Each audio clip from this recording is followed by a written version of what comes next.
Hello and welcome to the WCG news. आज talk with caller में हमारे साथ मौजूद हैं आम आदमी पार्टी के सीलमपुर सीट से विधायक अब्दुल रहमान जी। इन्हीं से होंगे हमारे आज कुछ सवाल इनकी ज़िंदगी से जुड़े हुए और इनके राजनीति में आने पे इनके राजनीतिक सफ़र से जुड़े हुए। तो शुरू करते हैं। सबसे पहले तो first of all thank you Abdul ji, आपने हमें अपना इतना वैल्यूबल टाइम दिया। मैंने देखा इतना बिजी। और हाँ, एक चीज़ और मैं बता दूँ कि ये हम आम आदमी पार्टी के ऑफिस में नहीं बैठे हैं, ये इनका घर है और हमें इसके लिए कोई पैसे नहीं मिले। ये स्पॉन्सर्ड इंटरव्यू नहीं है, क्योंकि इनका घर कंस्ट्रक्शन में चल रहा था तो हम यहाँ बैठ के इंटरव्यू ले रहे हैं। तो सर शुरू करते हैं। मेरा पहला सवाल है, मैं कल पढ़ रहा था आपके बारे में, तो आप बेसिकली यूपी के दासना से बिलोंग करते हैं। जी, जी। और शुरुआत के दिनों में आप एक मतलब आपकी जो पारिवारिक स्थिति थी वो भी नॉर्मली थी, कोई बहुत अच्छी नहीं थी। तो कितनी चुनौतियाँ आ रही हैं आपको यहाँ तक पहुँचने में? एक आप पहले पार्षद रहे, फिर आज MLA बने, तो क्या आपको अपनों से भी चुनौतियाँ मिली जो यहाँ के पूर्व विधायक थे और भी? दरअसल में चुनौतियाँ तो ज़िंदगी के हर मरहले में होती हैं, जी। लेकिन राजनीति में जब मैं आया तो चुनौतियाँ जैसी कोई बात मुझे लगी नहीं कि मुझे किसी से कोई चुनौती थी। मेरा अपना निर्णय था कि मुझे एक इलेक्शन फाइट करना है, लोगों की खिदमत करनी है। मैं 2007 में पहली बार इलेक्शन लड़ा। 2007 में मैं वो चुनाव हारा, 700 वोट से मैं निगम का चुनाव हारा। उसके बाद फिर मैंने कोशिश की, 2012 में लड़ा नहीं बल्कि वो सीट महिला होगी, मैंने अपनी वाइफ को वो चुनाव लड़ाया। वाइफ मेरी हाउस वाइफ थी, उनको पता कुछ नहीं था, लेकिन इलाके की आवाम ने 5000 वोटों से इंडिपेंडेंट कैंडिडेट को जिताया। अच्छा। तो इंडिपेंडेंट जीते। उसके बाद फिर 2013 में BSP से विधानसभा लड़े, हार गए। फिर 2017 में मैं खुद कॉरपोरेशन लड़ा और उस टाइम बड़ी चुनौती थी। चुनौती सबसे बड़ी ये थी कि जो मेरी आम आदमी पार्टी से विधायक थे, उनके दामाद चुनाव लड़ रहे थे MIM पार्टी से। अच्छा, AIMIM। अच्छा। हाँ। और जो यहाँ पूर्व MLA थे वो कांग्रेस से फाइट करा रहे थे, मतीन जावेद अहमद। साहब को। मतीन। मतीन अहमद जी। हाँ। तो दिक्कतें बहुत ज़्यादा थीं, लेकिन फिर भी अल्लाह का शुक्र है मैं 2500 वोटों से वो भी चुनाव जीता। जी। उसके बाद फिर 2020 में पार्टी ने भरोसा किया, या पार्टी को लगा, पार्टी ने मुझे टिकट दिया, मैं चुनाव लड़ा।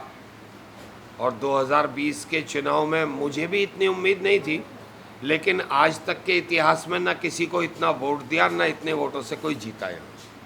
और दिल्ली में सबसे पहला इलेक्शन ही मेरा डिक्लेयर हुआ था, 11 बजे डिक्लेयर हो गया था। अच्छा, सबसे पहले आप ही जीते थे पूरे हाँ, इलेक्शन में। पूरी दिल्ली में। ठीक है।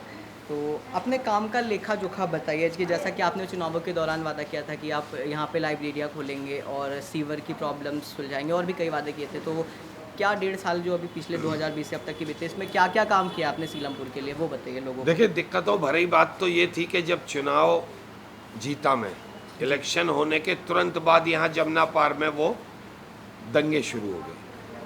जी, CNRC। हाँ, उसमें आप पे भी CNRC इल्ज़ाम के लगे चक्कर उसको में। लेके कि हाँ, आपने दंगों को भड़काया है। नहीं सर, हम तो कहीं थे ही नहीं। बहरहाल उसके फौरन बाद कोविड जी। आ गया, जी। जी। और अभी 2 महीने पहले तक कोविड का प्रकोप पूरी दिल्ली में, क्या पूरे भारत में, बल्कि पूरी दुनिया में रहा। लेकिन उस मुश्किल दौर में भी बस एक ही चीज़ का फ़र्क है कि आम आदमी पार्टी जो वादे करती है मंच से, उनको पूरा करने की कोशिश ज़रूर करती है। मेरे नेता का भी यही है, अरविंद केजरीवाल जी का, कि वो ज़बान से अगर कुछ कहते हैं तो उसको पूरा करते हैं।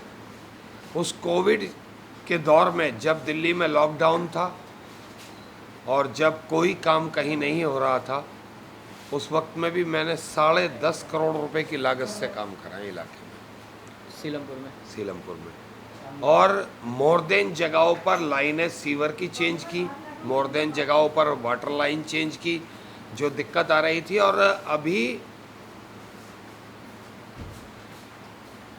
8.5 करोड़ रुपए की एक फाइल मैं करा के लेकर आया हूँ, वो भी सिर्फ सीवर और पानी से जुड़ी है। लाइब्रेरिया खुल गई।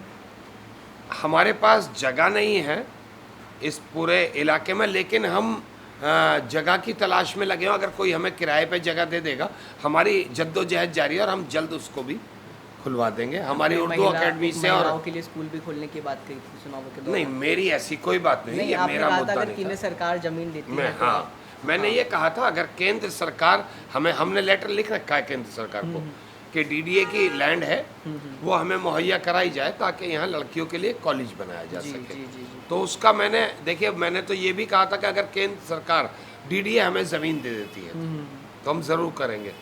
बाकी हमारा एक हॉस्पिटल है, उस हॉस्पिटल में 200 बेड थे, वहाँ बहुत सारी फैसिलिटीज़ नहीं थी, लेकिन अब बहुत जल्द आप आने वाले मतलब इसी साल के अंदर जो ये 2021 है, 2021 में ही आप देखेंगे कि आपको वहाँ 500 बेड हो जाएंगे। वहाँ पर आपको वेंटिलेटर, आईसीयू, सीसीयू, वहाँ पर डायलिसिस मशीन, वहाँ पर ब्लड बैंक, वहाँ पर जो है मतलब ऑक्सीजन प्लांट, ये सारी चीज़ें कंप्लीट वहाँ जी। कर ली जाएंगी। इस जी। पर हम पूरी तरह से ये चीज़ अब आम आदमी पार्टी पे आते हैं थोड़ा, तो अच्छाइयाँ तो लगती होंगी क्योंकि आप उन्हीं की पार्टी से विधायक हैं। बुराइयाँ क्या लगती हैं आपको अपनी पार्टी की? मेरी पार्टी में बुराई जो मुझे लगी मैं आपको वो बताता हूँ। बुराई एक लगी बस पार्टी के अंदर, जी, और वो ये लगी कि वो कभी झूठ नहीं बोलते। ये तो अच्छा ही है, बुराई हाँ, मतलब मुझे जो लगता है कि नेता को थोड़ा बहुत तो इधर उधर करना चाहिए, लेकिन पार्टी में वो झूठ नहीं बोलते। वो अगर किसी से कुछ भी वादा कर दें तो उसे पूरा करने की कोशिश करते हैं। और हमेशा शीर्ष नेतृत्व जो पार्टी का है वो अपने विधायकों को भी एक ही बात सिखाता है कि ये जनता हमें वोट दे के यहाँ उसने बिठाया है, नहीं सर, हमें इस जनता के लिए काम झूठ करना की है। बात की जाए तो आपने कहा था 1000 बसें आएंगी, हाँ। धीरे धीरे आपने हाँ, विज्ञापन कहिए। छपवा दिया कि 1000 बस आ गई, लेकिन आई थी उस वक्त फिर 25-30 ऐसे करके आनी सर शुरू देखिए हुई।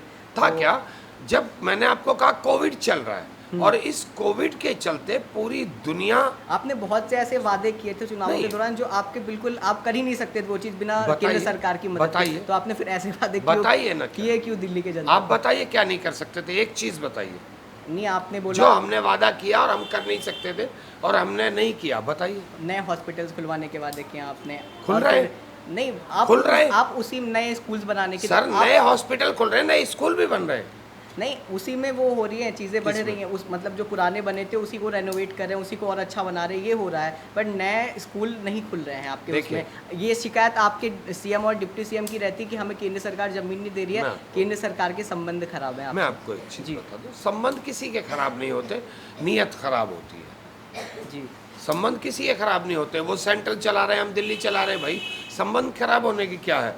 लेकिन आप एक चीज समझ लीजिए, एक वो घर जो 100 गज का घर है लेकिन टपक रहा है, प्लास्टर जगह जगह से गिर रहा है, कभी भी दहशत में वहाँ के लोग जी रहे हैं कब प्लास्टर गिर जाएगा, कब हम दब जाएंगे। जी, और उसी 100 गज को मल्टी स्टोरी बना के खड़ा कर दिया जाए तो उसमें कितनी फैमिलीज आ जाएंगी। जी, वो बात ठीक है आपकी, पर आप देखिए ना आज के स्कूल्स को, आज के स्कूल की तारीफ। आप तो एक छोटा सवाल कर रहे हैं, पूरी दुनिया के जो विकसित देश हैं उनके अंदर दिल्ली की शिक्षा और दिल्ली के स्कूलों की तारीफ हो रही दिल्ली है। का स्कूल और हॉस्पिटल मॉडल तो वाकई में दुनिया में फेमस सर है, पर पूरी दुनिया। पर फिर भी मतलब आपने बहुत से वादे ऐसे हैं जो अधूरे छोड़े। एक खैर, बताइए, मैं आएंगे तो उस पूछ पे, रहा हूँ। आएंगे उस पे। बताइए। अभी बात करते हैं एमसीडी की।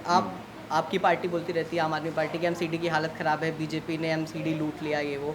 तो अगर आप एमसीडी में आ जाते हैं, आने वाले एमसीडी चुनावों में अगर आपकी सत्ता बनती है एमसीडी में, तो क्या बदलाव करेंगे, क्या चेंजेस लाएंगे जो आपको देखिए लगता है बीजेपी ने खराब 100% कर रखा है? एमसीडी में अभी आप एक ताज़ा मामला देख लें कि एक नॉवेल्टी सिनेमा की लैंड है। नॉवेल्टी सिनेमा कहाँ पर है, कैसी लोकेशन पर है, वहाँ का एक जायज़ा लेके देख लें। वो 200 करोड़ रुपए की ऐसे खड़े करके बेचो बिक जाएगी। अभी भाजपा ने उसको 34 करोड़ में बेच दिया। किसको बेच दिया? जिसको दिया 34 करोड़ रुपए में दे दिया। 200 करोड़ रुपए की प्रॉपर्टी है। जी। तो ये अगर ये भ्रष्टाचार नहीं है तो क्या है। चलिए, ठीक अच्छा, है। बहुत सारी चीजें देखिए, आपने पूछा तो मुझसे आम बदलाव आदमी क्या करेंगे आप एमसीडी में हाँ, आने के आप बाद, क्या ये सवाल है मेरा। नंबर एक तो फिर पूरी तरह जिम्मेदारी हमारी होगी दिल्ली को साफ रखने की। जी, जो आज जगह जगह गंदगी के ढेर और दिल्ली में गंदगी है, उसको साफ रखने की जिम्मेदारी हमारी। जी, जी। लोग आज हाउस टैक्स को लेकर के बहुत परेशान रहते हैं। लोगों पर बहुत बड़े बड़े जैसे बिजली के बिल आ जाते हैं, हाउस टैक्स के भी कई कई लाख रुपए के आ जाते हैं, उसमें सुधार करेंगे। ठीक है। और जो सुविधाएं हम एमसीडी की तरफ से लोगों को दे सकते हैं, दिल्ली की सरकार जब से बनी है सुविधाएं देने का काम कर रही है, जाहिर सी बात है एमसीडी में भी हम वही करने वाले हैं। ठीक है। अच्छा, कपिल मिश्रा जी को तो जानते होंगे आप, कभी हाँ। साथी हुआ करते थे हमारे बर्थडे के। उनके बयानों पे, उनके पोस्ट पे कुछ टिप्पणी करना चाहेंगे आप, जो वो करते हैं आज के दौरान में? आपको भी पता है। देखिए, वो उनकी अब मजबूरी बन चुका है, अगर वो ये नहीं करेंगे तो भाजपा भी उनको घास नहीं डालेगी। अच्छा। कौन सी पार्टी में रहेंगे वो? उनको अगर हिंदू मुसलमान नहीं करेंगे तो कोई घास नहीं डालेगा। ऐसे बहुत नेता आते और चले जाते हैं गुमनामी के अंधेरों में, लेकिन उन्होंने जो कुछ किया वो मानवता के खिलाफ था। मैं इतना ही कहूँगा, देश के कानून ने आपके ही साथी उनके थे लिए पहले। क्या किया? नहीं, हमारे साथी नहीं था, हमारी पार्टी के एक रुकन थे वो। हमने उनकी गड़बड़ियाँ अगर पार्टी ने देखी तो उनको पार्टी से अलग कर दिया। हाँ, वो तो है। अब देखिए, हमारी पार्टी में तो आप ऐसी बहुत सारी मिसालें देख सकते हैं, चाहे वो आसिम खान हो, चाहे वो हमारे मिनिस्टर थे, क्या नाम था उनका, जावेद भाई, जो पहले जिनका एक वीडियो आ गया था तुरंत बाहर निकाल कर। अरविंद जी बर्दाश्त नहीं करते भ्रष्टाचार या कोई भी।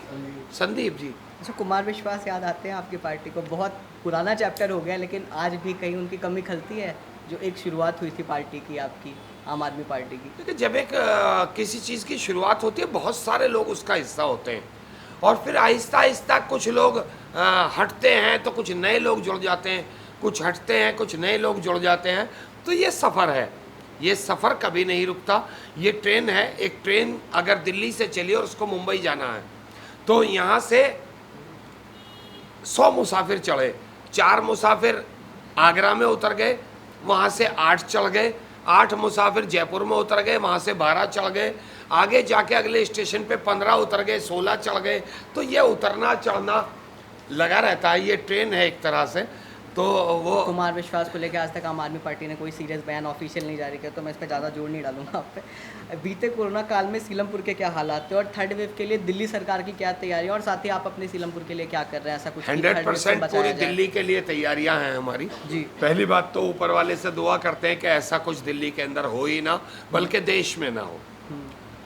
लेकिन अगर थर्ड वेव आ भी गई तो उसके लिए 100% तैयार हैं हम।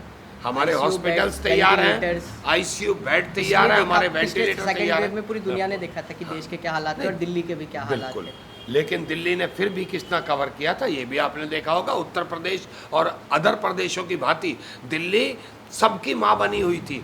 दिल्ली पूरे एनसीआर को संभाल रही थी, सिर्फ दिल्ली को ही नहीं, पूरे एनसीआर को नहीं बल्कि पूरे देश का मतलब यानी मरीज। कि गाजियाबाद, नोएडा के एरियाज। मैं गाजियाबाद नोएडा की बात नहीं कर रहा हूँ, बिहार तक के मरीज थे।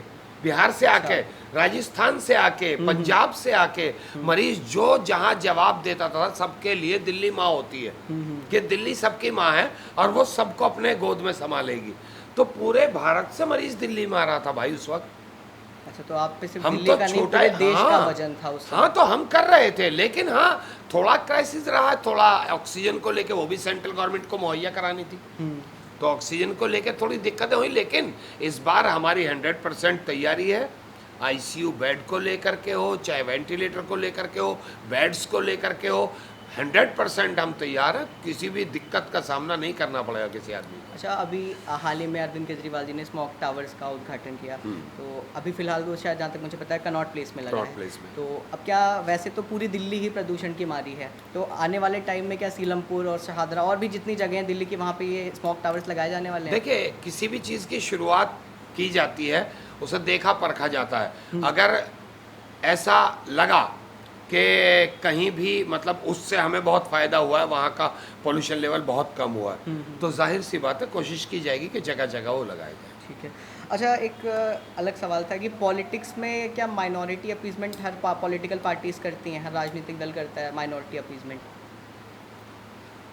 मैं तो समझता हूँ कि पॉलिटिकल पार्टियाँ तो करती होंगी, लेकिन आम आदमी पार्टी में ऐसा माइनॉरिटी अपीजमेंट नहीं होता? कहीं कुछ नहीं। ठीक है। सब समान है आम आदमी पार्टी में, और ना कोई छोटा, ना बड़ा, ना जात की, ना धर्म की, हमारी कोई इस बार राजनीति के नहीं। चुनाव में आम आदमी पार्टी ने बहुत से ऐसे लोगों के टिकट बदले हैं जिनको उम्मीद भी नहीं थी कि वो अब सीधे विधायक बनने वाले सर हैं। जैसे एक दो आदमी बता दें आप, नहीं, आप खुद का एग्जांपल ले लीजिए, आप पार्षद हुआ करते थे। सर पार्टी आपसे- का अधिकार है ना। हाँ। उसको लगता है एक टिकट दिया, सक्षम तो नहीं है, काम इसका- नहीं कर पा रहे, पार्टी बदल मतलब सकती है। इसका मतलब जो पिछले 5 साल आपसे पहले थे मुझसे उन्होंने काम मुझे अच्छा भी नहीं बदला किया। जा सकता है, ये पार्टी नहीं, का आप अधिकार तो है। कर्मठ दिख रहे हैं। सर देखिए ना, पार्टी का अधिकार है ये। अगर पार्टी को मुझसे बेहतर कोई काम करने वाला मिल गया तो पार्टी मुझे भी हटा सकती है, और किसी को, ये पार्टी का अधिकार है। पार्टी, आम आदमी पार्टी जो है, उसके मुखिया जो है, उनका हमेशा एक चीज़ रहती है कि दिल्ली को बेहतर कैसे बनाया जा सके और दिल्ली के लोगों को मतलब किस तरह से बेहतर सुविधाएं और सर्विसेज दी जा सके, तो उसको लेकर के वो काम करते हैं। अगर कहीं लगता है कोई आदमी उस काम को करने में कामयाब नहीं रहा तो अरविंद जी उसको बदलने का काम करें। अगला सवाल ये है कि अफ़गानिस्तान में एक इंटरनेशनल इशू है अफ़गानिस्तान, तो अफ़गानिस्तान में जो कुछ भी तालिबान कर रहा है उसका एक इंडिया में ऐसा तबका है जो समर्थन कर रहा है, कह रहा है कि मतलब सिंपैथाइज़र वाली भूमिका निभा रहा है, उसे बता रहा है कि आज़ादी की बेड़ियाँ तोड़ दी और समथिंग लाइक दैट। तो मतलब आप उनको क्या संदेश देना चाहेंगे जो ऐसी बातें करते हैं, और आपका खुद का स्टैंड क्या है तालिबान वाले मुद्दे पे? देखिए, मैं बस इतना जानता हूँ, मैं एक भारतवासी हूँ। जी मेरा देश जिसका हमदर्द है मैं उसका हमदर्द हूँ। जी मेरे देश से जिसकी दुश्मनी है मैं उसका दुश्मन हूँ। ठीक है, तो बस इतना सा जवाब है मेरा। संदेश और जवाब एक ही है आपका। मैं देश के साथ हूँ। मेरे देश की जिससे दुश्मनी है वो मेरा दुश्मन है, वो अफगानिस्तान हो या पाकिस्तान हो। जी मेरे देश की जिससे दोस्ती है वो मेरा दोस्त है। समझ आ गया। आप शायद जनता को भी आपका जवाब और संदेश दोनों स्पष्ट हो गया होगा इस लाइन से। ठीक है, अगले सवाल पे आते हैं।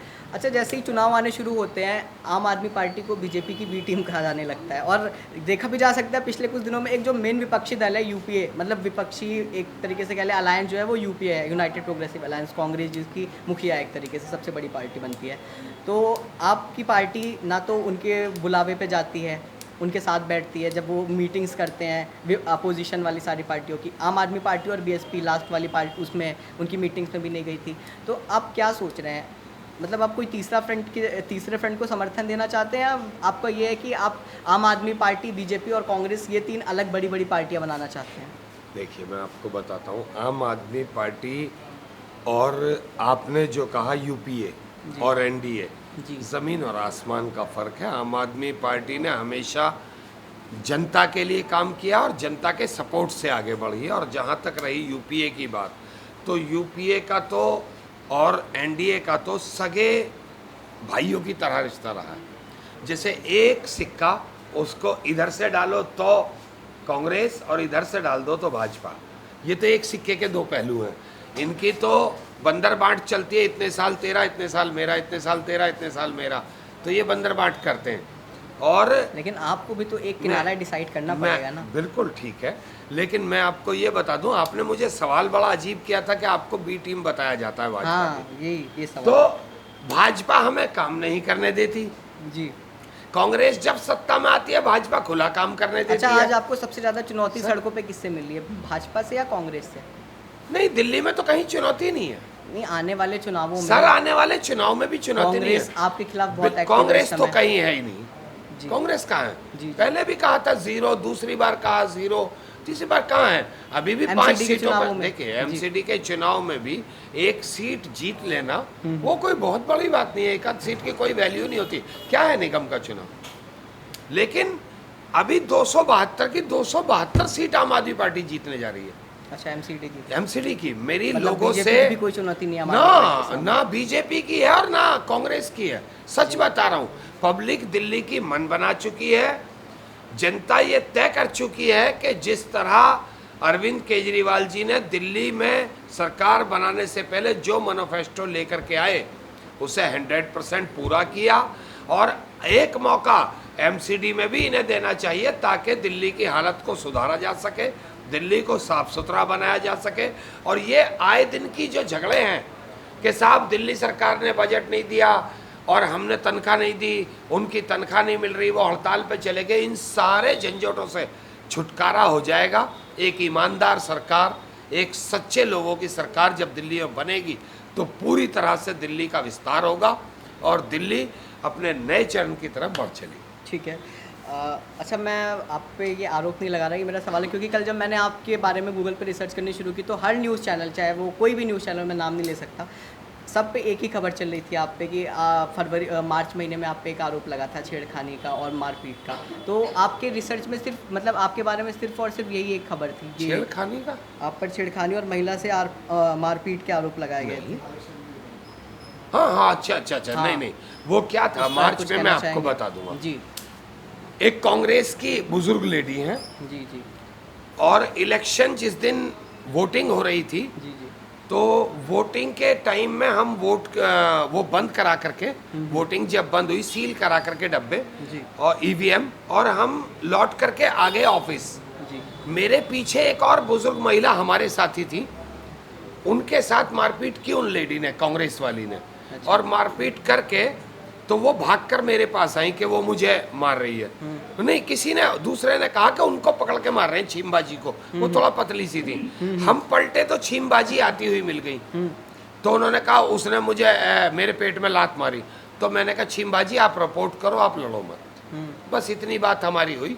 हम घर आ गए, उन्होंने मतीन साहब ने या किसने भेज करके वो उससे कहलवाया, मेरे साथ छेड़खानी की, मुझे हाथ दबा दिया, मेरा वो था। अच्छा। तो आप, अच्छा एक और सवाल, वैसे तो बहुत अरसे बीत गए दिल्ली दंगों को, लेकिन आपकी नज़रों में आज के भी टाइम में अगर आप किसे मानते हैं दिल्ली दंगों का सबसे बड़ा जिम्मेदार और कारण तो चलिए CNRC था, पर जिम्मेदार कौन है दिल्ली दंगों का सबसे बड़ा? देखिए, जहाँ तक मैं समझता हूँ कि ये दंगे ही शुरू ना होते अगर कपिल साहब ने ऐसा बयान ना दिया होता। अनुराग ठाकुर, कपिल मिश्रा, इन और लोगों भी ने बहुत अगर इस से तरह के ऐसे बयान ना शाहीन दिए बाग होते, में भी हाँ, लोग थे, उन्होंने भी ऐसे बयान दिए थे। देखिए, जो भी लोग थे, जिन लोगों ने इस तरह के बयान देकर देश का भी नुकसान किया है और दिल्ली का भी नुकसान किया है, और भोले भाले लोगों की जो जाने गई हैं, वो दुर्भाग्यपूर्ण था। दिल्ली के इतिहास में ऐसा कभी नहीं हुआ कि दिल्ली के अंदर इस तरह की घटनाएं हों, लेकिन अब बहुत ज़्यादा ये लोगों ने करके जो भी किया है तो ये गलत किया है, मैं ठीक नहीं समझता हूँ। और आज भी शायद वो अपनी बयानबाजियों से लोग बाज नहीं आ रहे हैं, लेकिन उन्होंने कम से कम दिल्ली के हित में, देश के हित में सोच करके बात करनी चाहिए।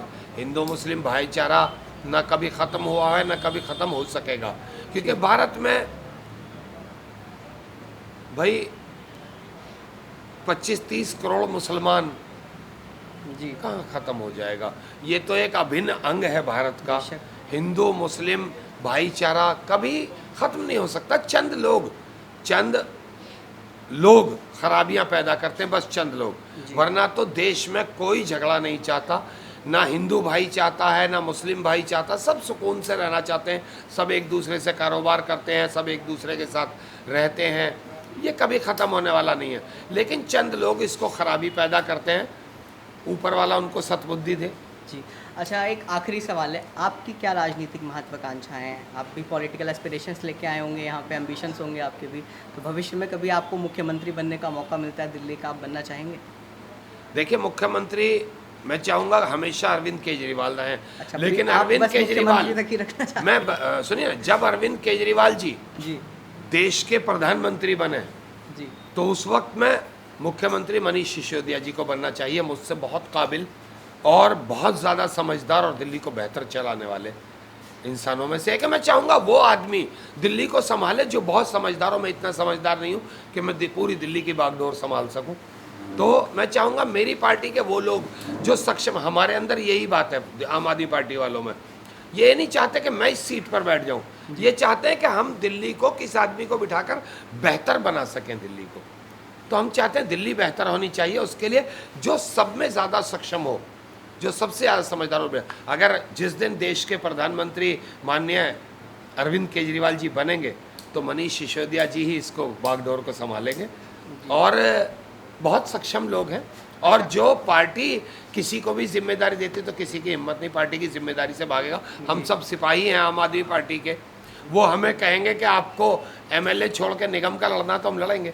वो हमें कहेंगे बिल्कुल छोड़ के कहीं जाके काम करना, तो करेंगे। वो कहेंगे आपको आगे बढ़ना है, तो बढ़ेंगे, उसमें कोई दिक्कत। मैं सभी यूज़र्स से ये अपील करता हूँ कि WCG न्यूज़ को इसे सब्सक्राइब करें, इसका बेल आइकॉन दबाएं और इसे ज़्यादा से ज़्यादा देखें, ताकि ये बहुत ज़्यादा तरक्की करे। और मैं तो समझता हूँ कि जिस तरह इनका सेटअप और इंटरव्यू है, ये बहुत तरक्की करेंगे, बहुत आगे जाने वाले।